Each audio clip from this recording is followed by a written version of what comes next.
So, Peter, to what do I owe the pleasure? I'm sorry to bother you, sir. Please, we saved half the universe together. I think we're beyond you calling me sir. Okay, Steven.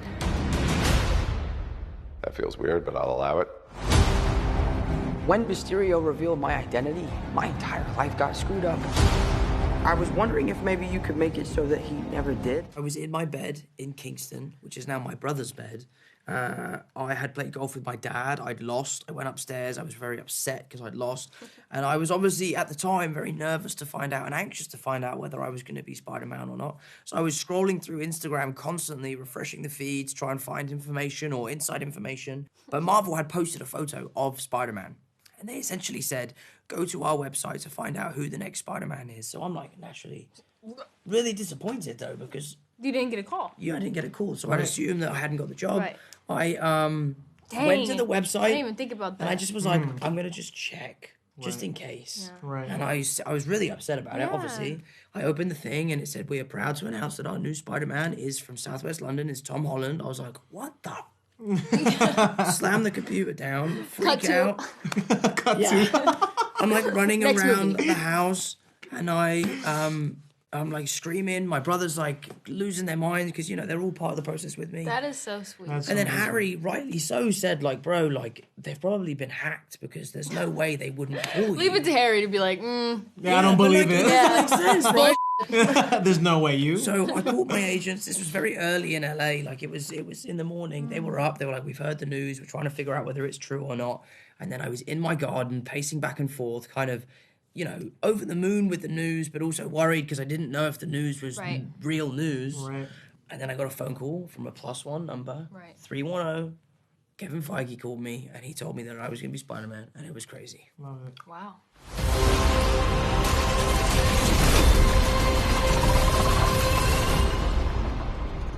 Hello, Peter. Yeah, that was an interesting occasion, actually. I was flown to Atlanta to shoot for Civil War, Captain America Civil War, with the Russo brothers. My first scene was a fight scene with Captain America himself. So as you can imagine, as a young fan, that was kind of crazy. But the thing is they'd already been shooting with my stunt double. Marvin had been shooting for like 6 or 7 weeks before I'd even been cast, and he was much bigger than me. And you guys know how long it takes to make the suits. I mean, it takes up to 14 weeks to make a single suit. So rather than making me my own one, they just said they were going to tailor Marvin's to me. Now, Marvin is like 6'1", he's big, and I am not 6'1", and not very big. So when I went into the room, I saw the suit hanging there on the hanger. I asked them if they could close all the mirrors so that when I put it on, I could see it for the first time when it was on.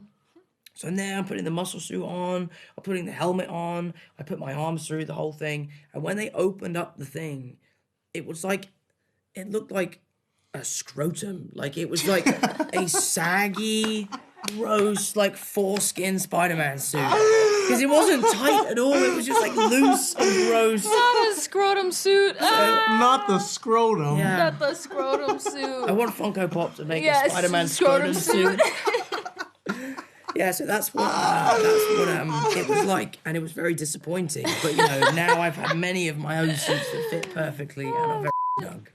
We tampered with the stability of space-time. Multiverse is a concept about which we know frighteningly little. You know, it's funny because for the first movie, I was in it for, I think, a total of 3 minutes. Best 3 minutes. No ever. such thing as Impactful. small parts. Impactful 3 minutes. Okay, just small actors. So yeah, I Yeah, we Taking the are. piss out of us. I know, being we're small actually very actors. short. no, I was just saying I'm neither. Nice. Nice. Nice. No, it was so for the first time being on the first movie, I just was blown away because I was there and all this stuff was happening, but I didn't really get to be there very, very much, you know? So I didn't really get to be a part of much of the action.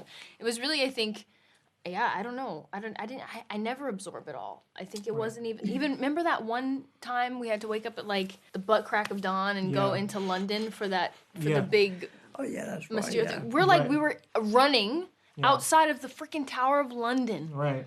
at like 5 a.m. Right. from something that obviously would be later put in visual effects and such things.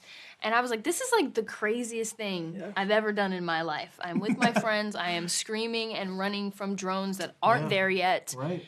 And I'm in London. I am in a historical landmark. Right. And it's an amazing lounge. It is Yeah, crazy. I was That like, is people crazy. have gotten their head chopped off here. Yeah. Amber Lynn, was it Like, Amber Lynn? No, tons of people. loads of people. So, yeah, it never really sinks in. Every time I feel, I don't know, it feels like a dream still. Yeah, Still. absolutely. I was just really excited to go and travel, Yeah, the of world with all course. my friends, and I think that we didn't really understand that we'd be part of the action a bit more.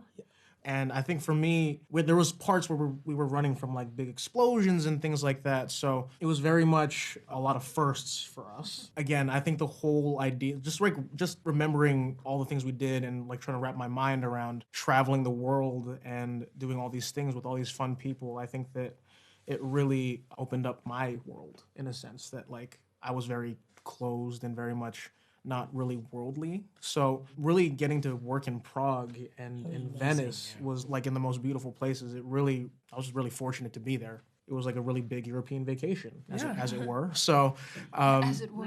I always get them really confused though, like Homecoming, Far From Home, No Way Home. I'm like, which one is Far From Home? Far From Home and No Way Home. Yeah, it gets it's me. too Gets close jumbled. together. Yeah, I Yeah, get it sure. jumbled up. That's right, folks. Spider-Man is, in fact, Peter Parker. I mean, this film definitely explores how important Peter's secret identity is, because obviously at the opening of this film, it's revealed to the world that he is Spider-Man, and that comes with its, a whole plethora of problems. I think... And he's a villain. And he's a villain. Like, everyone thinks he's a supervillain. But the thing that really makes Spider-Man tick is the fact that Peter Parker has so much humility, and I think that's what kind of sets him apart, and it's why people really love him as a superhero. And because he has so much humility, it makes him an easy target for supervillains, because they can basically snatch up his friends and he's always going to do the right thing. He doesn't mind sacrificing himself for the people that he loves. So it's definitely something that's very important.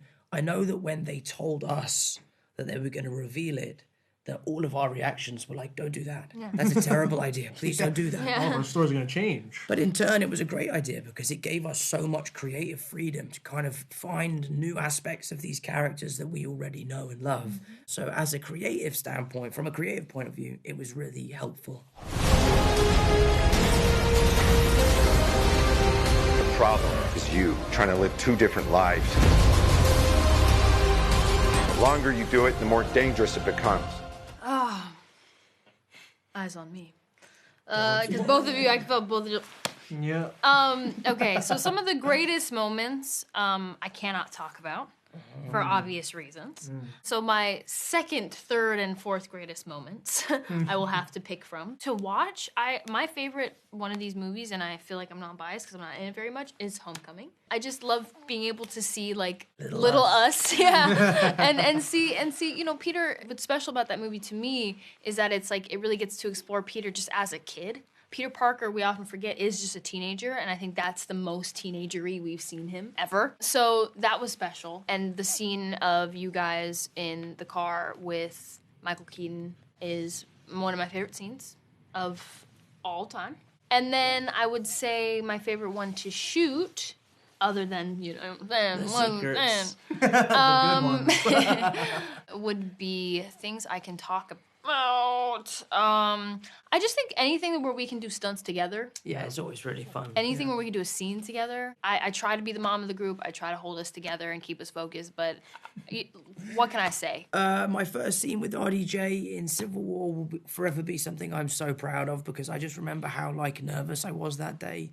I'm very lucky now that when I come to make these movies, I bring all of my friends with me. My hair and makeup artist, my costumer, my dialect coach, my security guard, my brother. They're all my friends from home. But when I went to do that movie, I went by myself. I was like 18, 19. So to see that play out the way it did was awesome. I love the scene in Endgame where Captain America, with that amazing swooping shot where Captain America catches the hammer and he's like, Avengers assemble, because Evans was 4 or 5 people down from me, and the direction was, as soon as he says assemble, everyone then screams and charges towards the enemy. But because he was so far away, I couldn't hear him say assemble because he says it to himself. So he went, Avengers! And then I just went, ah! and ran off by myself. Oh. And I was like, I got like 30 feet. And then I had to turn around and like walk back to like all of my childhood heroes and be like, sorry guys, I got that wrong. That was a highlight for me. It's tough to choose one specifically because everything that I've done has been super special to me because I've never really done film before Spider-Man. I would say the first day that I worked on the film, and I'd say the first time we all really hung out together is probably one of my favorite moments in my life. And again, a lot of the cool stuff that we get to do in this movie is probably some of the highlights of my career as well. So, yeah. They all die fighting Spider-Man. It's their fate. I'm sorry, kid. Yeah, me too. Don't.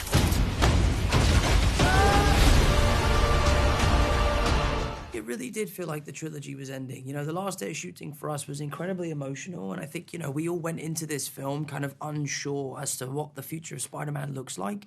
Amy has come out and said that there is this future trilogy, but we're not, you know, it's a conversation. You know, bless her, we're talking about what the future of Spider-Man might look like. Whether or not we are involved in that future, we are not too sure yet.